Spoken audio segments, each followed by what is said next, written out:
코로나19 신규 확진자가 닷새 연속 2,000명을 넘은 가운데 위중증 환자가 이틀째 400명대를 기록했습니다. 정부는 이달 중 먹는 치료제 40만 명분의 계약을 마칠 계획입니다. 일상 회복을 시작한 독일의 신규 확진자 수가 연일 사상 최고치를 기록 중입니다. 반면 싱가포르의 경우 신규 확진자 수가 줄고 있고 확진자의 70%는 집에서 치료를 받고 있습니다. 정부가 요소수 부족 사태 해결을 위해 이번 주 호주에서 요소수 2만 리터를 긴급 수입하기로 하고 분수송기를 투입하기로 했습니다. 내일부터는 요소와 요소수 매점 매석도 금지됩니다. 더불어민주당 이재명 후보가 요소수 긴급 점검 회의를 수집해 특사단 파견 등의 대책을 주문했습니다. 국민의힘 윤석열 후보가 선대위 구성에 주력하는 가운데 홍준표 의원은 참여하지 않겠다는 뜻을 밝혔습니다.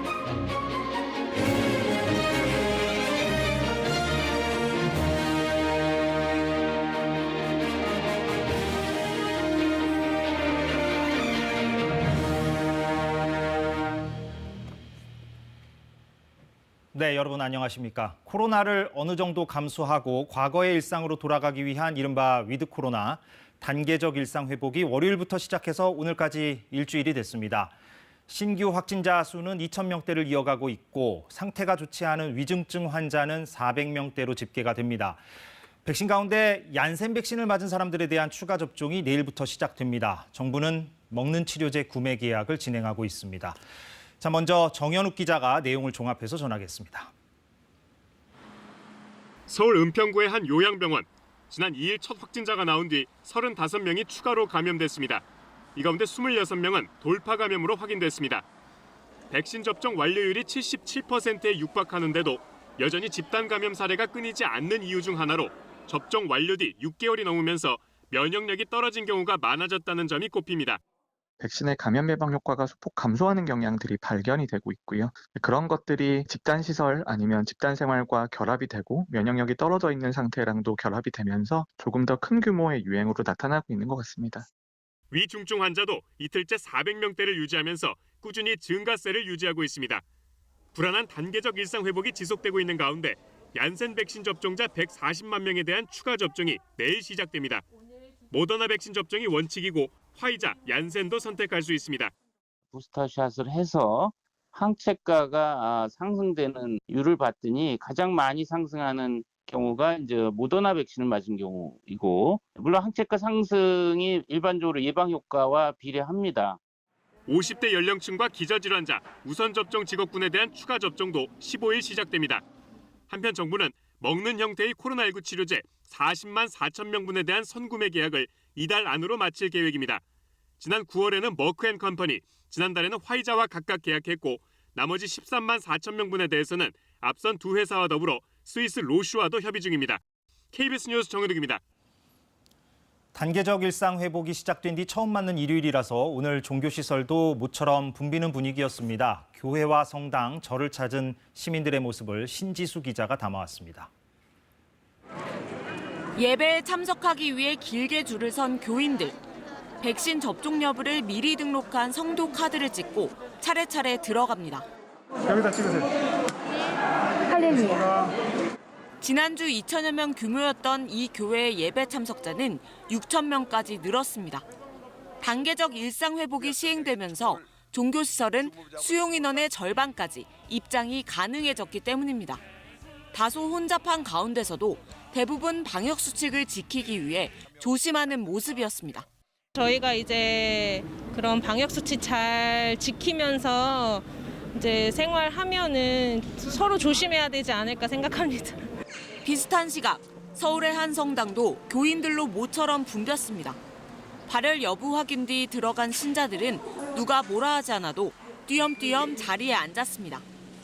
코로나19 확산세가 좀처럼 꺾이지 않아 여전히 조심스럽지만 종교 활동에 직접 참여할 수 있어 설렌다고 말했습니다. 날아갈 것 같죠. 어저께 그 세 사람을 안는다는 얘기를 듣고 너무 기뻐가지고 아침 일찍 그냥 서둘러서 왔어요. 서울 조계사 역시 대웅전환의 좌석을 50석에서 3배 늘렸습니다. 아침부터 불공을 드리는 사람들이 줄을 이었습니다.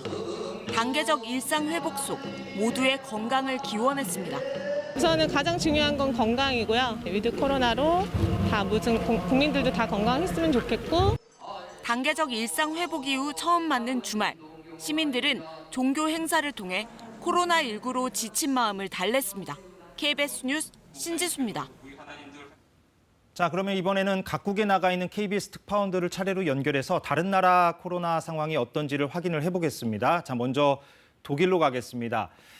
자, 김기수 특파원, 독일이 한국보다 먼저 이른바 위드 코로나로 들어간 나라인데 지금 신규 확진자 수가 크게 늘었다고 들었습니다. 어떤 상황입니까? 독일은 지난 8월부터 단계적 일상 회복 정책을 시행해 왔는데요. 휴가철이 끝난 9월 이후 확진자 수가 늘기 시작하더니 최근엔 2차, 3차 유행 때보다 상황이 더 심각해졌습니다. 지난 수요일 독일의 신규 확진자 수는 33,949명이었습니다. 거의 1년 만에 최고치였는데 다음 날 37,120명으로 이 기록을 하루 만에 갈아치웠습니다. 전문가들은 3개월째 60%대에 머물고 있는 백신 접종률 정체를 주 원인으로 지목하고 있습니다. 게다가 돌파 감염도 늘고 있습니다. 독일 정부는 모든 연령에서 추가 접종, 부스터샷을 권고하겠다고 밝혔습니다. Boostern nach 6 Monaten sollte die Regel werden, nicht die Ausnahme. Und das gilt, wie gesagt, insbesondere für Ältere, für Menschen mit Vorerkrankungen, für medizinisches und pflegerisches Personal. 자, 그러면 독일은 그렇고 다른 유럽 국가는 어떻습니까? 하루 신규 확진자가 3,000명 선까지 떨어졌던 프랑스는 최근 하루 신규 확진자가 10,000명을 넘어서며 비상이 걸렸습니다. 강력한 방역과 백신 패스 도입, 이걸로 2,000명대 안팎으로 확진자를 줄였던 이탈리아는 어제 6,000명을 넘겼습니다. 유럽에서는 사실상 4차 유행이 시작됐다는 경고가 나오고 있는데요. 유럽 각국은 추가 접종을 앞당기는 한편 실내 마스크 착용 등 방역 수칙을 강화하고 있습니다. 일부 국가에선 지금 대응에 실패하면 재봉쇄가 이루어질 것이다 라는 우울한 전망까지 나오고 있습니다. 자, 그러면 이번에는 방콕으로 가보겠습니다. 김원장 특파원이 준비하고 있죠. 우리가 아무래도 싱가포르 얘기를 그동안 많이 했는데 지금은 어떤 상태입니까? 네, 이달 초에 하루 확진자가 5,000명을 넘겼었는데요. 이제 한 3,000명 정도로 내려왔습니다. 감염 재생산 지수도 며칠 전부터 1 이하로 떨어져서 더 지켜봐야겠지만 일단 급증세는 잡은 것 같습니다. 특히 지난 4주간 치명률을 0.2%에서 잡았습니다. 미국이 이번 주 치명률이 1.6%니까 미국의 8분의 1밖에 안 되는 겁니다. 네, 그렇게 상황이 비교적 괜찮은 편이라면 병원에 안 가고 이제 집에서 쉬면서 대처를 하더라도 전체적으로는 지금 관리가 되고 있다. 이렇게 볼 수가 있겠군요. 그렇습니다. 지금 싱가포르 확진자 10명 중 7명은 집에서 쉬면서 치료하고 있습니다. 확진 판정 받았어도 백신 다 맞고 80세가 안 됐다면, 그러니까 79살이라도 입원 잘 안 시켜줍니다. 단 6%의 확진자만 병원 치료를 받고 있는데 그래도 치명률을 0.2%로 잡고 있는 겁니다. 백신을 85% 이상 맞고 국민들이 마스크 잘 쓰고 방역 규칙 잘 지킨다면 이게 가능하다는 겁니다. 싱가포르 정부는 백신 접종을 더 밀어붙이고 있는데요. 이미 국민의 17%가 3차 접종을 마쳤고요. 백신 안 맞은 공무원은 내년 1월부터는 업무 재배치 등을 통해서 급여를 대폭 삭감할 방침입니다.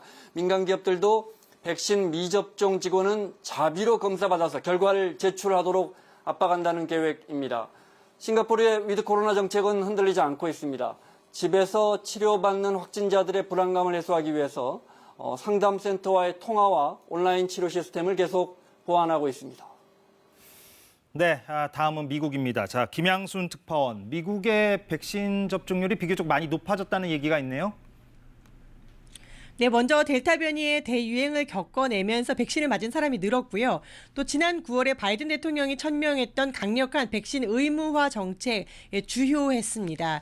미 질병통제예방센터의 집계를 보면은 백신 접종이 가능한 12살 이상 인구의 78%가량이 1차 접종을 마쳤고요. 접종을 완전히 마친 성인들도 70%로 크게 늘었습니다. 이렇게 백신 인구가 늘어나면서 확진자 그리고 사망자도 8월 달에 비하면 절반 수준으로 떨어졌고요. 어느 정도는 이제 관리 국면에 들어섰습니다. 바이든 정부 내년 초까지 100인 이상 민간 사업장에도 백신을 의무화했는데요. 동시에 5살에서 11살 아이들도 최대한 백신을 맞춰서 집단 면역력을 끌어올리겠다 이런 계획입니다. 네, 그렇게 이제 바이든 정부가 비교적 강하게 백신 정책을 밀어붙이고 있는데 여기에 대한 반대 움직임도 있다고 들었습니다. 네, 백신 접종 의무화 정책에 대해서 그동안 공화당이 집권하고 있는 주들을 중심으로 소송이 잇따라 왔었는데요. 이번에 제5연방항소법원이 직원 100명 이상 민간 사업장을 상대로 한 바이든 정부가 백신 접종 의무화 조처 내린 것 잠정 중단해라라고 결정했습니다. 법원이 현지 시간 6일 정부의 접종 명령에 중대한 법적 또 헌법적 문제가 있다라면서 법원에 추가 조처가 있을 때까지 접종 의무화를 중지한다라고 밝혔습니다. 이와 함께 백신 안 맞겠다라는 경찰관 그리고 소방관들도 적지 않아서 대도시를 중심으로 시위도 잇따르고 있습니다. 이런 가운데 미국은 오는 10일 우리나라를 비롯한 20개국이 참여하는 코로나19 외교장관 회의를 개최하는데요. 지난 9월 글로벌 백신 정상회의를 토대로 전 세계적인 백신 수급의 불균형 문제 또 지적 재산권의 논의 같은 코로나19 종식을 위한 장기적인 플랫폼 구축 등이 논의될 것으로 보입니다. 네, 잘 들었습니다. 지금까지 베를린, 방콕, 워싱턴에 나가 있는 KBS 특파원들과 코로나 상황을 짚어봤습니다. 네, 다음 소식입니다. 정부가 오늘 요소수 부족 사태를 해결하기 위한 대책을 발표했습니다. 호주로부터 요소수 2만 리터를 이번 주 긴급 수입하기로 확정하고 군 수송기를 투입해 신속히 들여오기로 했습니다. 내일부터는 요소수 매점 매석도 금지됩니다. 이 정부 대책 김수연 기자가 전해드립니다. 요소수 확보 총력에 나선 정부. 당장 이번 주 호주로부터 요소수 2만 리터를 수입하기로 확정했습니다. 신속한 도입을 위해 군 수송기를 투입하고 통관 과정에서 차량용 요소수 검사 기간을 3에서 5일로 대폭 줄이기로 했습니다. 국내 하루 사용량에는 턱없이 부족한 양이지만 이는 1차 확보 물량일 뿐 베트남 등 다른 생산 국가와 협의해 올해 수천 톤을 들여오겠다는 게 정부 계획입니다. 관건은 중국. 수만 톤이 계약돼 있지만 멈춰 있는 상황인 만큼 신속한 수출 절차를 진행해달라고 지속적으로 요청하기로 했습니다. 중국이랑 푸는 거가 좀 가장 현실적인 대안인 것 같고요. 다른 국가들도 요소가 부족한 상황이고. 급한 대로 산업용 요소수의 차량용 전환도 검토하는데 이달 중순까지 차량 안전성 평가를 거쳐 결정하기로 했습니다. 소방용 등 필수 차량용은 석 달치분을 보유하고 있는 상태로 정부는 운행에 지장이 없을 전망이라고 강조했습니다. 이런 단기 처방 외에 장기적으로는 국내 요소 생산 설비를 확보하고 제2의 요소 대란을 막기 위해 다른 수입품의 전반적인 공급망도 점검할 계획입니다. 특정국에 대한 그 수입 의존도가 이렇게 높은 품목에 대해서는 범정부 차원에서 좀 더 이렇게 체계적으로 이렇게 관리하고 내일부터는 요소수 매점 매석 행위를 금지하는 고시도 시행돼 정부 합동 단속반이 가동됩니다. KBS 뉴스 김수연입니다. 네, 이 요소수 부족 문제는 민주당 이재명 후보도 나섰습니다. 당 차원의 긴급 점검 회의를 주재하고 특사단 파견과 당정 협력 등을 주문했는데요. 여당 후보로서 현안 전면에 나서서 발빠른 민생 행보를 부각하려는 의도로 보입니다. 계현우 기자입니다. 민주당 차원의 요소수 긴급 점검 회의는 이재명 후보 요구로 소집됐습니다. 요소수 부족 문제를 공급 왜곡, 특히 중국 의존도가 지나치게 높기 때문이라고 진단한 이 후보는 특사단 파견, 매점 매석 통제 등의 대책 검토를 주문했습니다. 중국의 의존도가 너무 높아지면서 어려움을 겪는 상황인 것 같습니다. 특사단을 파견하는 방법 등을 좀 동원해서라도 최대치의 대책을 좀 강구해 보는 게 좋겠다. 대안 마련과 집행하는 과정의 속도도 강조했습니다. 여당 후보로 민생 현안 전면에 나서면서 특히 자신의 강점으로 내세우는 실행력 등을 부각하려는 취지로도 보입니다. 소외계층을 고려한 일정으론 지역 반대 속에 학부모들의 무릎 호소로 설립된 특수학교를 찾았습니다. 이상적 형태는 비장애인과 장애인이 일상에서 함께하는 통합교육의 형태일 것이라며 장애인 차별 철폐를 강조했습니다.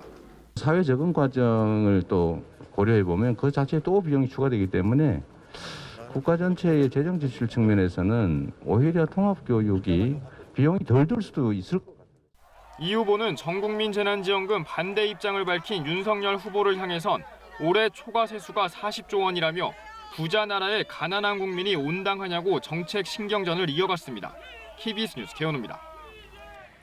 그런가 하면 국민의힘 윤석열 후보는 오늘 하루 선대위 구성에 주력했습니다. 2030 당원들의 탈당이 이어지고 있어서 홍준표 의원의 협력이 중요해졌는데 홍 의원은 자신의 역할은 끝났다며 선대위에 참여하지 않겠다는 뜻을 밝혔습니다. 강푸른 기자입니다. 국민의힘 윤석열 후보는 공개 일정을 비운 채 선대위 구성을 검토하고 있습니다. 이준석 당대표와도 구체적 논의를 진행했다고 윤 후보 측은 전했습니다. 우선은 낙선한 경쟁 후보들을 곧 만날 계획입니다. 가장 빠른 시일 내에 좀 뵐 생각입니다. 정치 경험이 많은 분들이기 때문에 조언도 듣고 도움을 요청하고 오늘도 새 후보에게 정권 교체를 위한 깐부라는 표현으로 원팀을 강조했지만 낙선한 경쟁자들이 적극적 역할에 나설지는 미지수입니다. 특히 홍준표 의원은 사상 초유의 비리 대선에 합류할 생각이 없고 자신의 역할은 끝났다고 밝혔습니다. 이 말이 분열로 해석되는 데에는 다시 입장을 내고 선을 그었지만 홍 의원이 적극적 지원군으로 나설 뜻은 없어 보입니다. 홍 의원 낙선 뒤 2030 세대의 탈당은 이어지고 있는 상태입니다. 윤 후보 선대위의 총괄은 김종인 전 비대위원장이 다시 등판에 맞는 방안이 유력합니다. 김 전 위원장은 과거 윤 후보 경선 캠프에 대한 불신을 직접적으로 표현해왔던 터라 선대위 구성 과정에서 불협화음이 생길 가능성도 있습니다. 파리떼에 둘러싸여가지고 지난 한 5개월 동안을 갖다가 거기서 지금 헤맨온 곳이 지금 윤석열 총장의 오늘날 현주소가 아닌가. 윤 후보는 내일 국립현충원 참배를 시작으로 본격적인 대선 레이스에 들어갑니다. KBS 뉴스 강푸른입니다. 이른바 고발사주 의혹을 수사 중인 고위공직자범죄수사처가 그제 대검찰청 감찰부를 압수수색했는데요. 이때 전현직 대검 대변인들이 사용한 공용 휴대전화 분석 자료를 확보했습니다. 이를 두고 공수처가 대검 감찰부의 손을 빌려서 편법 압수수색을 한 것 아니냐는 논란이 일고 있습니다. 김민철 기자의 보도입니다. 공수처는 그제 대검 감찰부를 압수수색했습니다. 고발사주 의혹 관련 감찰부 자료를 확보하기 위해서입니다. 앞서 대검 감찰부는 취재기자들과 수시로 연락을 나누는 대검 전현직 대변인 공용 휴대전화를 제출받아 분석해뒀습니다. 공수처는 대검 압수수색으로 이 분석 자료도 확보했습니다. 해당 전화는 윤석열 전 검찰총장 당시 권순정, 이창수 대변인이 썼고 서인선 현 대변인이 지난 9월까지 사용했습니다. 그런데 감찰부가 해당 전화를 확보한 건 공수처 압수수색 일주일 전이었습니다. 이 때문에 공수처가 대검 감찰부 손을 빌려 편법으로 대검 대변인 휴대전화를 압수한 것 아니냐는 논란이 일고 있습니다. 윤석열 국민의힘 대선 후보 측은 검찰총장 시절 대변인들의 전화를 공수처와 대검 감찰부가 몰래 들여다봤다며 명백한 선거 개입 범죄라고 주장했습니다. 이에 대해 공수처는 근거 없는 억측이며 수사상 필요가 있어 포괄적으로 자료를 넘겨받았다고 반박했습니다. 감찰부가 휴대전화를 확보 분석한 과정이 적법했는지를 두고도 논란이 있습니다. 법원 영장 없이 임의 제출을 받아 분석했는데 전임 대변인들에겐 알리지 않았습니다. 권순정 전 대변인은 헌법상 영장주의 원칙과 절차적 정당성을 심각하게 훼손하고 언론의 자유를 침해한 사안이라고 반발했습니다. 감찰부는 현재 보관자에게 참관 기회를 줬고 휴대전화에서 복원된 정보가 없어 사후 통보할 여지도 없었다고 해명했습니다. KBS 뉴스 김민철입니다. 네, 오늘이 겨울이 시작된다는 입동입니다. 그런데 날씨는 비교적 포근했죠. 내일부터는 춥다고 합니다. 신방실 기상 전문 기자가 알려드립니다. 거리를 붉게 수놓은 낙엽이 가을의 절정을 알립니다. 전국의 낮 기온이 20도 안팎까지 올라가며 한낮 햇살이 다소 덥게 느껴질 정도였습니다. 외투 가져왔는데 지금 벗고 놀 만큼 땀이 났거든요. 자전거 타면서. 그래서 오늘 날씨가 너무 좋았어요. 따뜻하고. 하지만 내일부터는 날씨가 급변합니다. 서해상에서 다가온 비구름의 영향으로 내일 아침 출근길엔 서울 등 서쪽 지역에 돌풍과 벼락을 동반한 강한 비가 내리겠습니다. 비는 낮부터 전국으로 확대되겠습니다. 예상 강수량은 10에서 최고 60mm입니다. 내일 밤에는 강원 산지에 1cm의 눈이 쌓이는 등 모레까지 많은 눈이 이어지겠습니다. 5km 상공, 영하 25도 이하의 매우 찬 공기가 빠르게 남하하며 기온이 급격하게 낮아지겠고 한동안 대기가 정체되며 주 후반까지 찬 공기의 영향으로 서울은 금요일 아침 기온이 영상 1도까지 떨어지며 추위가 정점을 찍은 뒤 일요일쯤 평년 기온을 회복하겠습니다. 갑작스럽게 찾아온 초겨울 추위, 건강관리는 물론 농작물 피해에도 철저한 대비가 필요합니다. KBS 뉴스 신방실입니다. 네, 코로나 사태로 피해를 본 소상공인들에 대한 손실보상이 지난주부터 진행이 되고 있습니다. 지금까지 48만 명이 1조 3천억 원 정도 보상을 받았습니다. 지원 대상에서 빠져 논란이 됐던 숙박업, 전시업종에 대한 추가 지원책도 이달 중순에 발표될 것으로 보입니다. 그런데 불만과 비판도 여전합니다. 13개 언론사에서 출고된 관련 기사 230건을 분석한 결과 손실보상 전후로 댓글이 10배 늘었습니다. 화가 난다, 슬프다는 부정적인 반응이 80%를 넘었고 보상 기준을 납득하기 힘들다는 소상공인들의 반응도 많았습니다. 그 가운데서도 차별을 받고 있다는 얘기를 꺼내는 경우가 적지 않았습니다. 어떤 사례가 여기에 해당하는지를 취재했습니다. 김준범 기자의 리포트를 보시겠습니다. 배달의 민족 주문. 배달 주문이 줄을 잇습니다.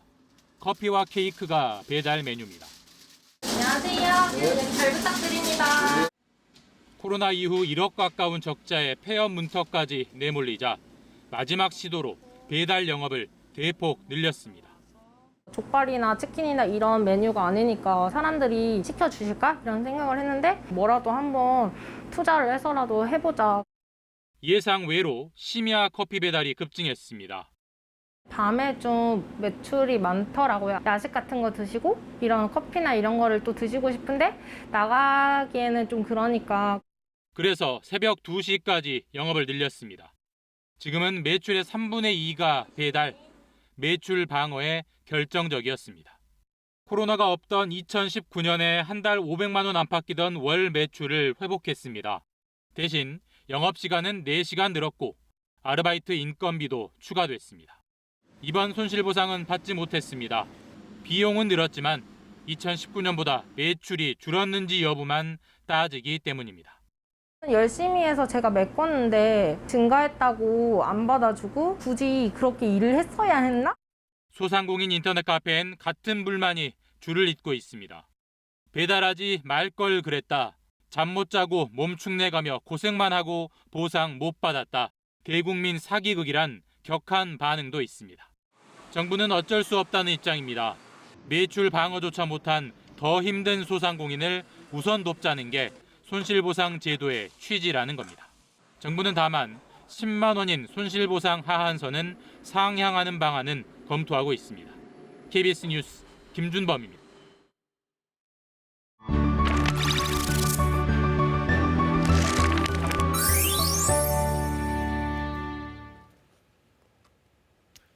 네, 우리 시대의 소설 매주 이 시간 전하고 있습니다. KBS와 한국문학평론가협회가 공동으로 선정한 50편의 한국 소설을 소개하는 기획 코너죠.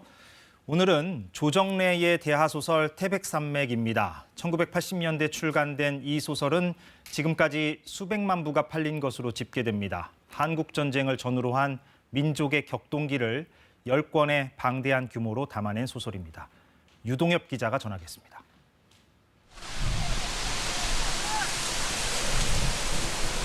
갯벌을 품었던 바다가 육지로 스며들어 물의 자취를 거둬들이는 땅 벌교. 소설 태백산맥의 무대는 산줄기가 아닌 갈대꽃이 피어오르는 들녘입니다. 거대한 산줄기, 그것을 하나의 나무로 상징한다면 벌교는 그 나무의 끄트머리에 붙은 이파리다. 그 나무 잎이 하나만 흔들려도 그 뿌리까지도 흔들린다. 그래서 벌교에서 일어나는 일은 벌교에 국한된 게 아니라 한반도 전체 민족의 이야기다. 가을이면 어김없이 결실을 내어주던 땅은 해방 이후 숱한 목숨을 앗아가는 모순의 씨앗이 됐습니다. 기교소작제가 없는 균등하게 모두가 농토를 갖고 사는 세상을 바랬던 거지요. 그것이 제대로 이루어지지 않음으로써 사회 불만이 폭발하면서 농민들이 말하기를 나라가 공산당 만들고 지주가 빨갱이를 만든다. 처절한 이야기. 나라가 그만 빨갱이가 되어 산에 오른 빨치산. 되찾은 나라에서도 삶을 되찾지 못한 소작농들이 소설의 주인공입니다. 삶을 더 유지할 수가 없다는 절박함 때문에 새로운 세상을 만들기 위해서 들어간 거예요. 그러니까 사회주의가 아니었고 동학대, 동학농민 전쟁이 일어난 것도 똑같아요. 이념과 폭력이 대결을 강요했던 시대. 중도적 입장은 기회주의일 뿐이었고 개인적 판단은 이기주의일 뿐이었다. 작가는 소설과 현실을 넘나들며 여러 겹의 비극이 얽힌 70년 전으로 독자들을 데려다 놓습니다. 빨치산을 잡아서 죽여서 총살을 시켰기 때문에 물려 또 떨어지고 또 빨치산들이 들어와가지고는 경찰을 또 쏴 죽여서 떨어뜨리고 했던 역사의 슬픔과 상처가 있는 다리가 바로 이 다리인데 4년의 준비, 6년의 집필 과정. 문학이 적을 이롭게 한다는 수사기관의 압박도 수백만 부가 팔린 대하소설의 작가를 멈춰 세울 수는 없었습니다. 수사기관에서 독자들이 너무 많이 호응하고 있기 때문에 문제 삼으면 안 된다는 것을 스스로가 실토를 할 정도였으니까 제가 원했던 것은 사실을 사실이라고 말함으로써 찾아지는 진실을 쓰고자 했던 것이거든요. 빨갱이 소설이라든가 빨치산 소설이라든가 하는 그런 비난을 전혀 안 받을 때 이것이 우리 민족의 한 일부분이었다. 남북 분단 갈등의 한 중요한 요소였다고 다 인정하게 될 때 그때라야 우리는 비로소 민주화되었다고 말할 수 있습니다. 10권의 책에 담아낸 200명의 이름. 그리고 이름도 없이 저물어간 삶의 흔적들. 역사는 그 흔적을 그냥 잊거나 지워버리지 않는다는 것을 소설은 묵묵히 증언하고 있습니다. 바람직한 역사가 정의로운 삶의 역급이라고 한다면 소설은 그것을 가로막는 왜곡과 모순을 파헤쳐서 우리 모두가 공감할 수 있는 장을 마련하는 것이라고 생각합니다. KBS 뉴스 유동엽입니다. 네, 요소수 부족 사태가 이어지면서 요소수를 직접 만드는 방법이 인터넷에서 퍼지고 있습니다. 하지만 이렇게 검사 없이 만든 요소수를 쓰면 공기 중에 발암 물질이 퍼질 수 있는 데다 차가 고장 날 수도 있어 주의가 필요합니다. 박대기 기자의 보도입니다. 직접 요소수를 만들어봤다는 유튜브 영상입니다. 이제 한번 섞어볼게요.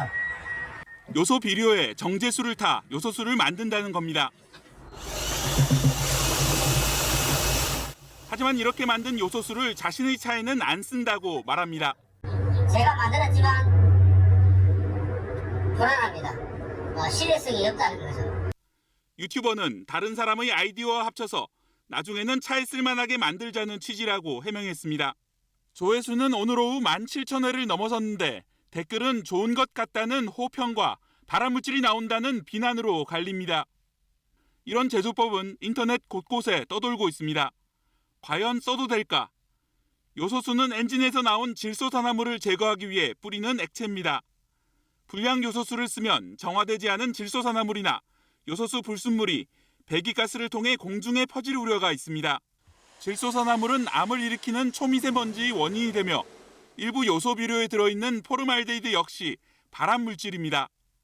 개인적으로 만든 제품을 쓴다든지 하게 되면 질소산화물 저감 효과도 문제가 생기고 또 포르말데히드 같은 유해 물질이 배출돼서 대기 환경 오염에도 문제가 발생할 수가 있습니다.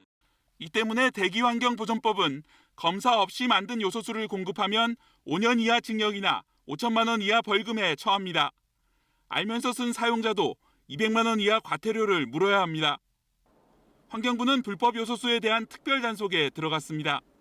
경제적으로 보더라도 불량 요소수는 수리비가 1,000만 원이 넘기도 하는 차량의 SCR, 즉 매연 저감 장치를 고장낼 우려가 있습니다. KBS 뉴스 박대기입니다.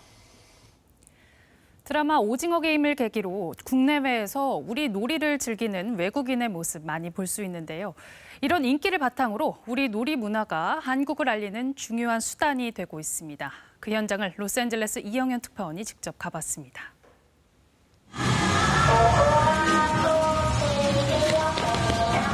사람들이 우르르 움직이다 멈추는 모습은 보고만 있어도 재미있습니다. 움직이는 신용만 하고 도로 바닥에 붙어있는 딱지에 온몸에 힘이 빠지지만 달달한 냄새를 맡으며 한 조각 한 조각 집중해보면 또 힘이 납니다. LA에서 열린 아시안 월드 영화제 기간 오징어 게임에서 나왔던 우리 놀이로 한국 문화를 알리는 작은 행사에 500여 명이 몰렸습니다. I mean, what would be more fun to do on this day than come out and party with some Squid Game people? It's the best show out right now. I love it. 드라마 덕분에 모든 놀이가 낯설지 않다 보니 한국 알리기는 동네 잔치처럼 보였습니다. And learn about the Korean culture and have them kind of participate in my childhood games that I used to play. It was just like really impressive. And 1등 상금은 456달러, 약 54만 원이지만 참가자들은 456억 원에 도전하는 것처럼 매 순간 마음을 다했습니다.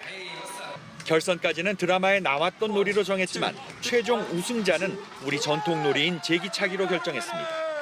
I'm already a big fan of Korean culture and of course always want to continue to learn more and grow in my knowledge and keep going. Yeah.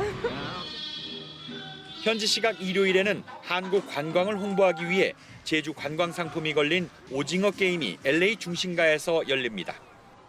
드라마 오징어 게임의 큰 성공으로 코로나로 인해 중단됐던 K컬처 알리기 행사는 이제 큰 주목과 함께 다시 시작되고 있습니다.